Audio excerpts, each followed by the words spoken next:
Great. Well, it's wonderful to see you. Thank you for making it out after the rugby. At least it was a good win, so we are all in a great mood. Aren't we happy about that, Monica? Monique? So, this evening we are continuing with the series Songs, I think it's called Songs for the Road, your playlist for the road. And this is really based around Psalms, like a couple of Psalms in the Bible that are called the Songs of Ascent. And so what is wonderful about songs is that you end up remembering the words without having to read them anymore. You know, when you've listened to that song again and again on the radio, or it's on your playlist, you know, when you go running, Graham, you know all the words. You don't need like a little hymnal or anything. You can just sing it because it's become a part of your memory. And I think that's what's so wonderful about the Psalms, is that they were songs that were written as a reminder to the people about who God was. And so as these people were on a pilgrimage, the Israelites were on a pilgrimage to the temple, to Jerusalem. And as they were on this pilgrimage, they were singing these songs, and these songs reminded them. It's like they knew the words, they'd sung them over and over again. And every time they were walking and they were singing, they reminded themselves, this is who God is. This is what he's done. This is why we praise him. He's our God. And you could almost imagine them, you know, if we go on a road trip, if you're anything like my family was, before you leave the city limits, you've already finished half your snacks. But you've got your snacks going, and you've got your music going, and you've got your playlist going. And those songs just reminded them as they were on their journey about who God was. And that was part of why they sang it. It was like, we are going to remind ourselves, this is who God is. This is what he's done. This is who we can trust in. This is who we worship. This is the journey that we're going on. And so these songs of ascent, or these psalms that were written as songs for people. It was almost like we have the Bible today, which they didn't have at the time. They had these songs that reminded them about who God was and what he had done and the mighty God that they served. And so as we look at these Psalms, as we go through these Psalms, it's in a sense to remember. I almost wish we could recite them and learn them and put them to music, which a lot of worship songs are from the Psalms, is that we put it to music so that we can remind ourselves over and over again who God is and what he has done. And so we're going to look at Psalm 25 tonight. I think poor Steve did a quick rush last week on the previous psalm before the rugby, and so hopefully this evening we've got a little bit more time. But the people were on their way to Israel. They were God's people that were on a journey, and they were sung by the worshippers as they ascended the road to Jerusalem to attend the pilgrim festivals. There are a few other views in the Bible as to why they were journeying and pilgrimaging, but the common theme that comes through is that they were journeying, and their journey was very similar to ours today. They were journeying, and they'd gone through hardships, and there were trials, and there was potential enemies coming. So their journey is very similar to ours today. We just face it in a different set of circumstances and scenarios. And so we can relate to this journey and the hardships and the trials and the things that came against them on the journey. So it's wonderful to be able to learn and to identify with them, and then say, well, this psalm is not just some like lovely little, verse in the Bible, but actually we can grab something out of that for our lives today, because we are on our own faith journey. We are on our own life journey where, who knows, it's not all smooth sailing. We wish it was. We wish it was like today's game. It was just a sure win. But it's not always that way. Even following Jesus, it's not always that way. It's not smooth sailing. Sometimes we lose our jobs. Sometimes we have family members that get ill. Sometimes you have other problems. There's financial things. And we live in a world right now where I think we're facing probably some of the hardest trials and hardships that we have, other than outside war times, where you've got diseases and you've got viruses and you've got probably the job loss, or unemployment rate is at its highest. We have the most amount of people unemployed. We have people losing their houses because they can't pay the bond anymore because of interest rates. Can you see? What kids are having to go through at school at the moment, and the things that they are facing are insurmountable. to us, it seems. And so if we had to look, we are facing a lot of hardships and trials where we are right now in the world at this time in history, but in the same way, they faced hardships and trials in their time in history as well. And so tonight, it's as applicable, the psalm, to us tonight as it was when it was written then. And tonight's psalm is about security. All right, now in South Africa, security has got a whole different meaning than maybe what they have there. It's not your trelly door. No, it does the same thing. It keeps you, at peace. It's not your alarm system. It's not Atlas. It's not ADT, but it's a security that they had in God. It speaks about their confidence and their trust that they had in God despite their hardships, despite what they were going through.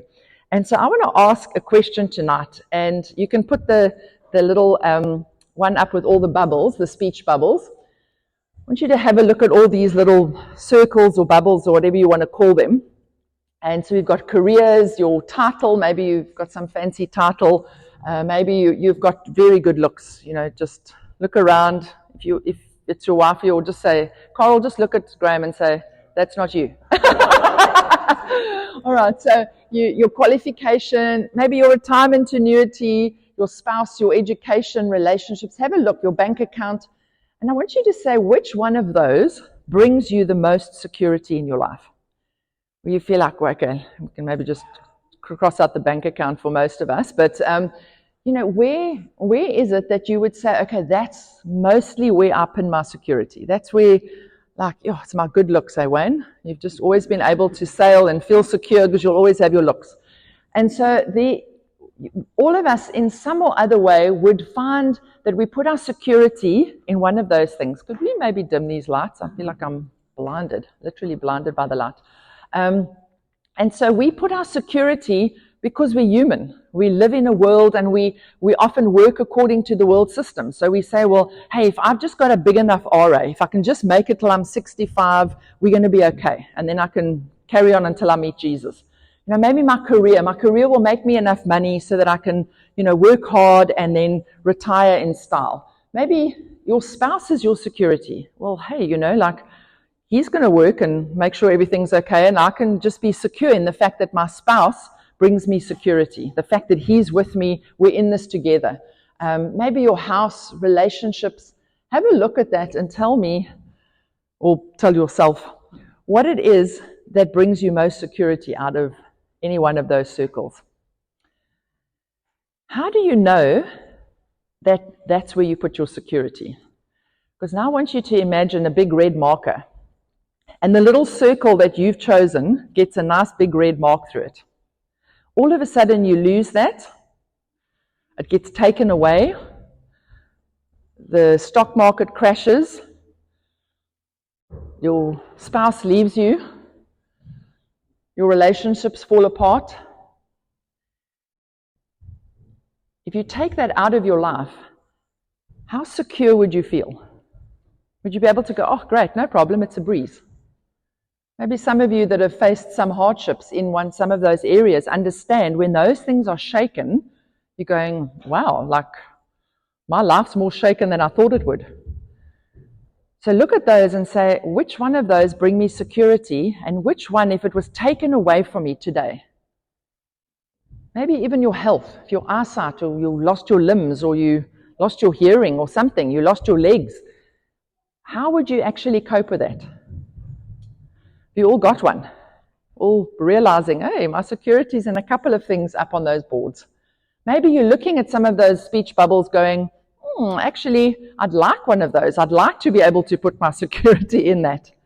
You see, mankind, they did, these are psychology studies, and they found that humans, so whether you are in the prison and you are a serial killer, or whether you are a 20-year-old that's innocent and naive, all of us have the same two needs.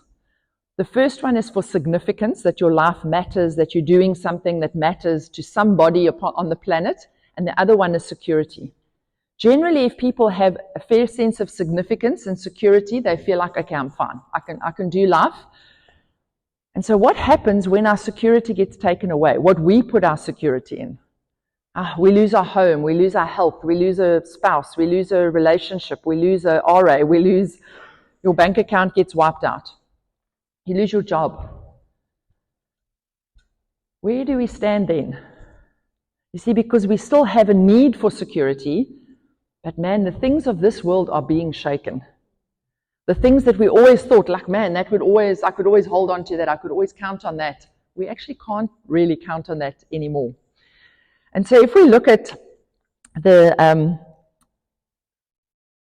at Psalm 125, I want to read that. It says, those who trust in the Lord are like Mount Zion, which cannot be shaken but endures forever. As the mountains surround Jerusalem, so the Lord surrounds his people, both now and forever. The scepter of the wicked will not remain over the land allotted to the righteous, for then the righteous might use their hands to do evil. Lord, do good to those who are good, to those who are upright in heart. But those who turn to crooked ways, the Lord will banish with the evildoers. Peace be on Israel. And so they write this psalm, and it's about the security that they find in trusting in the Lord. You see, because when everything else gets taken away, and none of those little speech bubbles that were up there, none of those areas or areas that are not on there are wrong. They're wonderful things that are a blessing from the Lord. But if that's where we're finding our security rather than in the Lord, man, when those things are taken away, we often find people will fall apart. They'll just get racked with anxiety and worry. You've heard of people committing suicide because their bank balance crashed or something didn't work out that they put their security in. And so none of them are wrong. But ultimately, it's God who meets our need for security. And so if all of those things were taken away, would we be okay? We'd maybe have that moment of like, well, that's what just happened. And, you know, it's going to be a bit of a process, but we'll be okay because we know God has got our back. We know that God is on our side, that God is our security, that we put our trust in God, that our confidence is not in our job. Our confidence is not in our salary. Our confidence is not in our health or our retirement annuity or your pension fund. No, our trust and our confidence is in the Lord. And man, I've had these things shaken in my life, and I've had to ask myself, man, why am I so taken out by these things? Why does it affect every area of my life? Why do I become so obsessed about it when it's not there? Because I've actually been putting my confidence in something that was of the world, that was meant as a blessing, but it wasn't meant as the source of my security. And I know for many of you in the room, myself included, we've had some of those areas shaken. And it's not fun. But man, it does help us to see where we act, who we trust, and where we put our trust. And so you have the context of Psalm 125, and it says they are, the people of Israel are journeying, they're making this pilgrimage, and there are wicked rulers that are wanting to sort of take Jerusalem and siege it and take it over, and that they are in fear and having anxiety that these wicked rulers would come and take over and rule over them. That's sort of the context in which this is written. It says, the one commentary says, wicked or bad people were wanting to rule Israel, and the psalmist believed that God would not let this happen. Isn't that incredible? So he's writing this out of a place of confidence and trust, saying, Israel, don't be racked with anxiety. Don't walk around being full of worry and concerned about your future and who's going to rule you, because God is on our side. It's in God we trust, not in our armies, not in the armies, not in their chariots, not in their rugby team, not in their anybody. It was in God that they put their trust to protect them. God was near and would surround and protect them as the mountains surrounded and protected Jerusalem. And I actually wanted to put up a picture for you. Maybe if you haven't been to Israel yet, like the most of us, if you can put the first picture up, you can see there when they talk about Mount Zion was one of the high places, one of the high mountains, and on top of Mount Zion was the temple was built, and Jerusalem, that was sort of where it was established. And you can see you can see that road at the bottom. It's like really, you have to really wind up a hill. Now they have a road. Back then it was like they were literally pilgrimaging up that hill. And it says as they went up that hill, they were looking at Mount Zion, And it seemed like the solid, fortified, amazing place that would give them security. So if we have to pilgrimage there, we will be safe. Because, man, that place is fortified, it's secure, you've got to come up the mountains. And so when it says we put our trust like Mount Zion, it's saying, man, we've got this solid trust, this like fortress trust that nothing can change. There's another picture just after that. You can sort of see what a huge incline it is right to the top.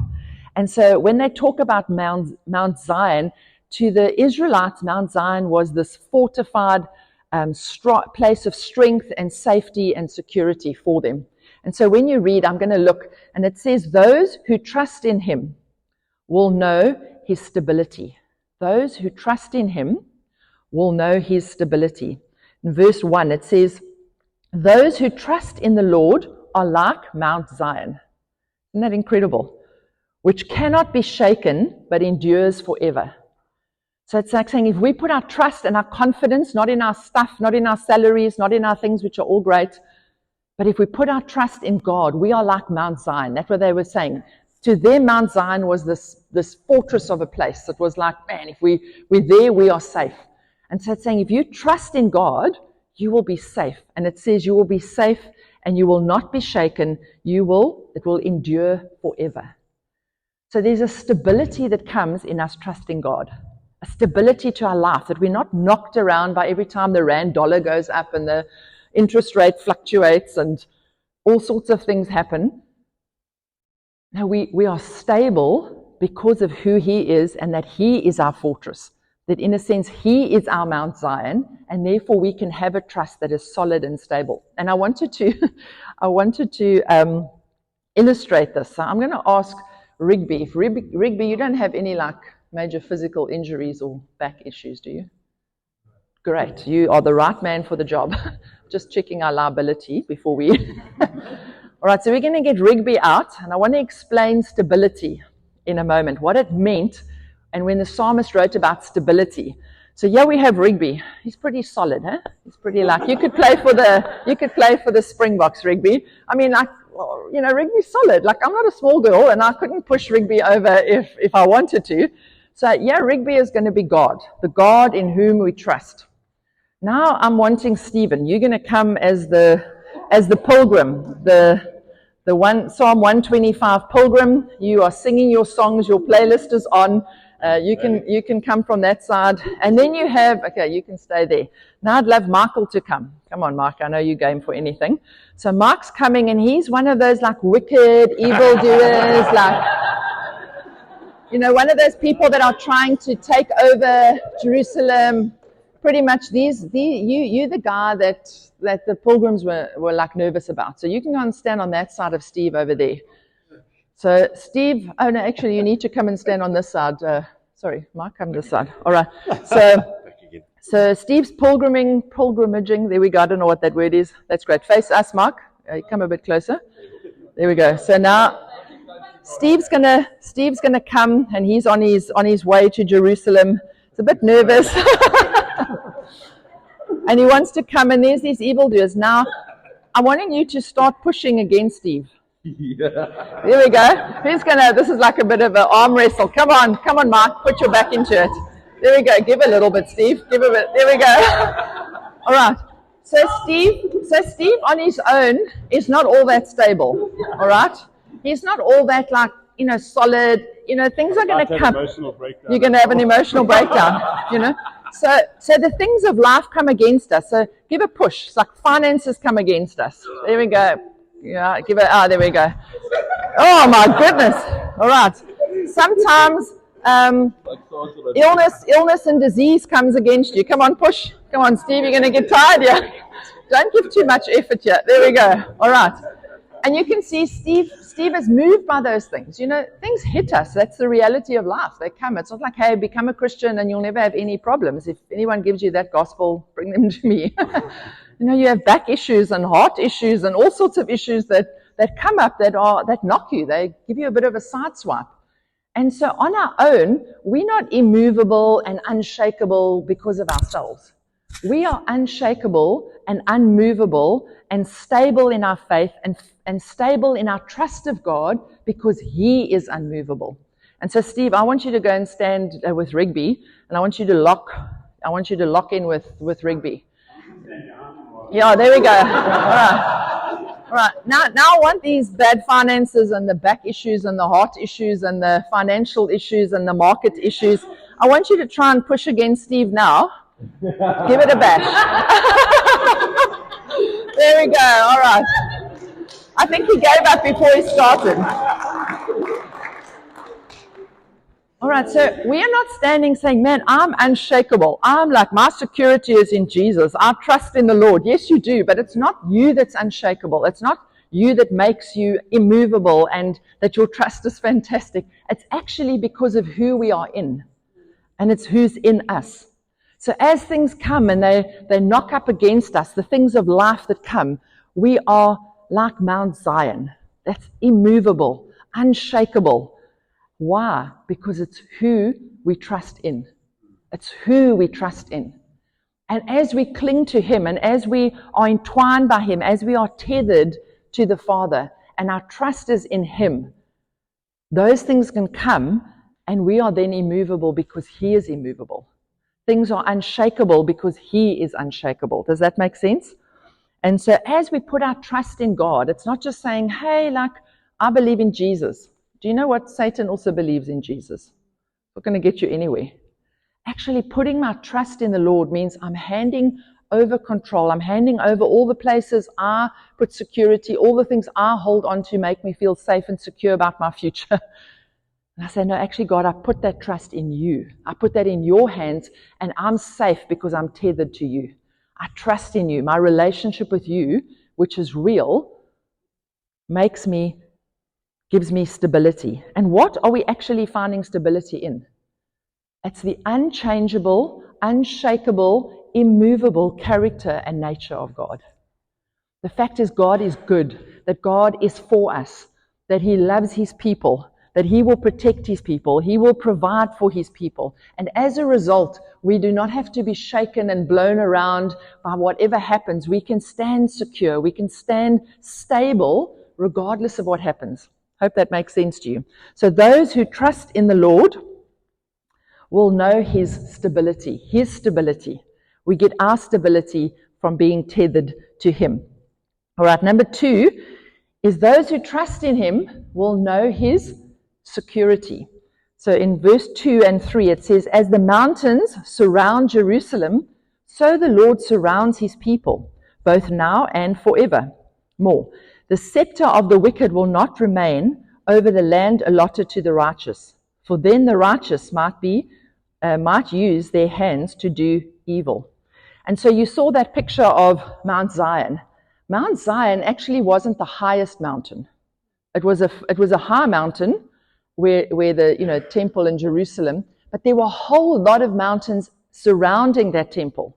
So physically, in Israel, you'll see these mountains, almost like mountain ranges and mountain tops around Jerusalem, which made the enemy penetrating and getting into Mount Zion and into Jerusalem. It made it really hard because they had to sort of, get through mountain ranges. It was easy to spot them. It slowed them down. And so what happens is it says God surrounds us. We get security because God surrounds us like those mountains. He makes it difficult for the enemy to get to us. So the mountains that surrounded Mount Zion, they were large and they made Zion safe. It wasn't easy for people to penetrate through, and the wicked who wanted to come in an attack and rule, their plans were thwarted. So no matter what happens, we have freedom from danger, fear, and anxiety. Do you know what the definition of security is? It means that we are free from danger, from anxiety and fear. That's what the word security means in the dictionary. That we are free. How many of us can say that we are free from anxiety, from danger, and from fear? Anxiety, danger, and fear. That you live that way. That when COVID comes, when financial issues come, when relational issues, your job, your marriage, your home, that you are able to say, I'm free from anxiety and fear. because we know that I'm surrounded. I'm surrounded. Imagine being surrounded by Rigby's arms. They're going to encompass you, and that's what he's saying. That's what the Father is like. That's what God is like. And just to make this a little real for you, there are moments in my life where I've just gone, man, I'm feeling super insecure about whatever the situation might be. There's too many to mention. I'm feeling insecure about stuff. You know what has helped me over the years? Is one day that I felt the Holy Spirit say to me, Chanel, what happens if your worst fear comes to pass? Literally, what is your worst fear sitting here tonight? What if your worst fear came to pass? I thought sure. And he said, I want you to go there. I want you to go. Imagine that thing has happened that you are full of anxiety and fear about. And he says, do you not think that I'm there and that my grace is sufficient for you there? I went wow. Do I want those things to happen? Absolutely not. But I'm also assured that even if they do happen, and some of them have, and I've seen God's grace be sufficient in those moments that I had anxiety and fear about, because I know that his arms would surround me. Just to be vulnerable about a moment, on the Sunday night before my mom passed away on the Saturday morning. The Sunday before that, some friends of mine up in Gauteng phoned me, and they said, we're just praying for you, and we just want to hear how's it going with your mom and everything. And I said, not too great, but I think we'll be okay. And things were I still thought we had a good year or two in our belt with my mom. And the husband said to me on the call, he said, are you ready to let your mom go? Are you ready for your mom to go? And I went, absolutely not. That's not going to happen. Not now. That's going to still happen in a year's time, or, I'll keep her going. I'm going to keep her alive no matter what. I had her at the best specialists, the best cardiologists, the best everybody. And when he said that, I went the fear of that moment just became real to me. I mean, I knew my mom was sick, but I was just going, I didn't think she was going to die that week. He just said, be ready. Are you ready for your mom to go? And I went, absolutely not. And I remember putting the phone down, and I just cried for a solid hour after that. And I said, Lord, I'm not ready for my mom to go. I can't imagine that moment happening. And I remembered this incredible peace coming over me. While I'm sitting there having my snottentron, this peace came over me. God said, do you not think I'm big enough? And that my grace is not sufficient enough to hold you in that moment. And it was there was a revelation that came that I will be okay. I just could never imagine life without my mom. And I just knew I'm going to be okay. I'll be sad, but I'll be okay. Because God's grace is sufficient. Because I can be secure in the most horrible times.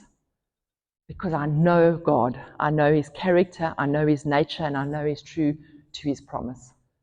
And it was this peace washed over me that prepared me for that moment. That happened just a couple of days later. And so sometimes the things we fear the most, the things we don't want to even think about, at the end of the day, God is there. He's already there. He's already prepared us for that moment, and he will hold us. And he will keep us secure in that moment, and he will be there for us. He will surround us like those mountains surround Jerusalem. Didn't plan to go there. Then, verse 4, it says, those who trust in the Lord will know his goodness. Those who trust in the Lord will know his goodness. Lord, it says, he starts praying here. He says, Lord, do good to those who are good, to those who are upright in heart. Those that trust in him learn of his goodness and seek his provision for all their needs. For all their needs. And am I seeking for provision with my boss and my bond manager and we're looking for this, we're looking for the goodness and what it is that we need. All our needs being provided instead of just taking it straight to him. Yes, can he use your boss? Can he use your job? Can he use the doctor? Can he use a counselor? Absolutely. But ultimately, we look to him. You know what? And that takes a humble heart, not a proud heart. Because a proud heart goes, oh, you know what? I can do this. Like, you know, if I work hard enough. And we've been raised like that. I think, especially as South Africans, it's like no one's going to do it for you. If you want to make it, you better work hard. And if you're not making it, you're obviously not working hard enough. You know, get out and go and get a second, third job and do whatever, you know. But ultimately, there's something when we come in humility and we say, God, it's you that provides all my needs. Do we work? Do we do what we can? Absolutely. But ultimately, that will never be enough. We come in humility saying, God, you are good and you will provide all my needs. For those who are upright in heart, who are humble, are holy, and walk in his ways. You know what? I've been in ministry, full-time ministry now for sort of just over 20 years. And a lot of times when things go a little bit sideways in people's lives, it's like the devil gets blamed, God gets blamed, the home group leader gets blamed, the boss gets blamed, everyone gets blamed. And I'm like going, actually, sometimes we have chosen not to walk in a holy, upright, and according to his ways. And maybe just some of the ways we're living has brought us to that place. And so it takes humility to say, actually, God, I'm coming to you. I'm going to walk in your ways, because as I walk in your ways, that keeps my life and my future in your hands.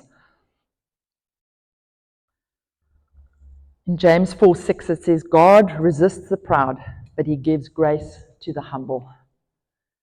And so come with a humble heart, willing to walk in his ways and be holy as he is holy. And then lastly, just as we close, it says, those who trust in the Lord, in verse 5, will know his holiness and they will know his peace. It says in verse 5, but those who turn to crooked ways, the Lord will banish with the evildoers. Peace be on Israel. And this is not me, this is the psalmist. He says, I'm giving you an option. There's either blessing or banishment. That's our choice. Because where we put our trust will either lead to a place of peace, or it will lead to a place of being outside of his presence where there is no peace. And that can be eternally as well as here on the earth. When we walk the holy, humble road, it leads to blessing. When we walk the unholy, proud road, it leads to banishment. Trust leads to peace. Trust leads to peace. The commentator writes, if you trust God, you can know his peace. If you don't trust him, you will freak out, worry, and be restless for the rest of your life. And so there's a choice that we make in trusting God. Am I going to put my trust? Am I going to find my security, my stability, God's goodness, God's holiness, God's peace? I'm going to find that by putting my trust in him, or putting my trust in one of those other bubbles that generally burst somewhere along the line.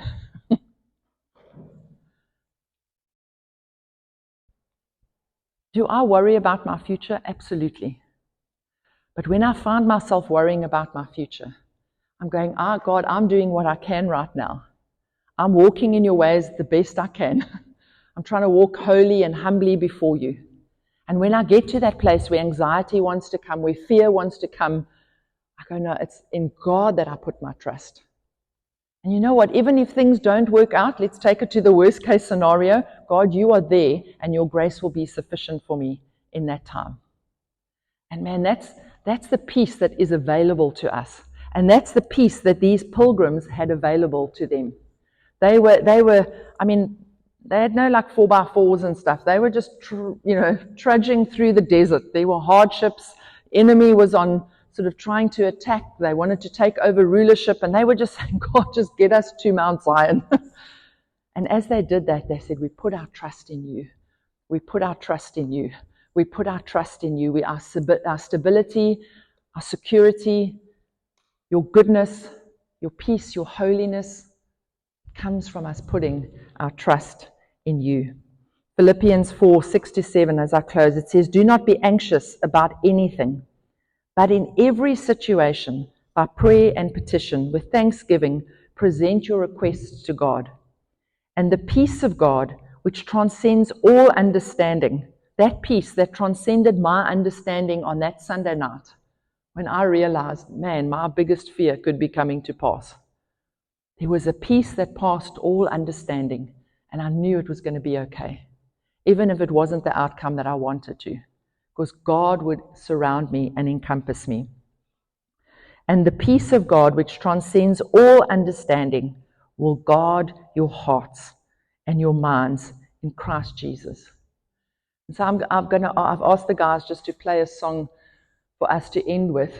And I just want to invite you this evening, if there's any areas in your life where you're just feeling, I don't have peace around that. There's a little bit of anxiety there. There's a little bit of fear there. I'm worried about this thing. And it's like gripping you. You know, those things that keep you awake at night, those things that make you worry, those things that bring anxiety. That we would come tonight and say, God, we put our trust in you. We would be those who trust in him. And I love that just the first verse. It says, those who trust in the Lord are like Mount Zion, which can never be shaken, but endures forever. Can we be a people that will never be shaken? We might wobble, but we won't be shaken. Now, I watched Wayne and Julie walk through some of the struggles Wayne's had with his health.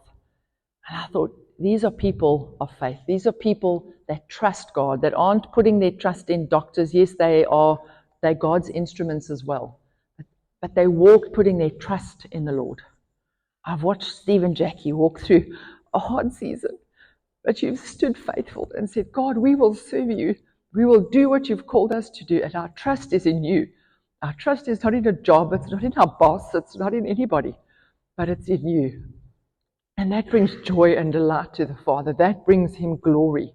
When people say, we will put our trust in you, Jesus, not in the things of this world, not in the pleasures of this world that bring us momentary pleasures, but a trust in him, that we know that God is good and he's got our backs.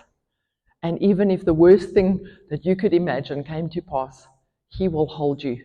He will get you through that. He will be there, and his grace will be sufficient for you. And so as we play this song, I want to invite you, you can stand, you can sit, but just in a fresh way to say, God, if I'm carrying any anxiety or fear around things in my life, tonight I choose to put my trust in you. I choose to put my trust in you. And that brings us peace because we know he's got it. And I want you to remember that picture of Rigby standing there and Steve hiding behind him. Man, we can be unshakable, immovable, because of the unchanging God that we serve. And so we can stand tonight. That would be great. You can play that and give us some volume. Sorry for all the tears.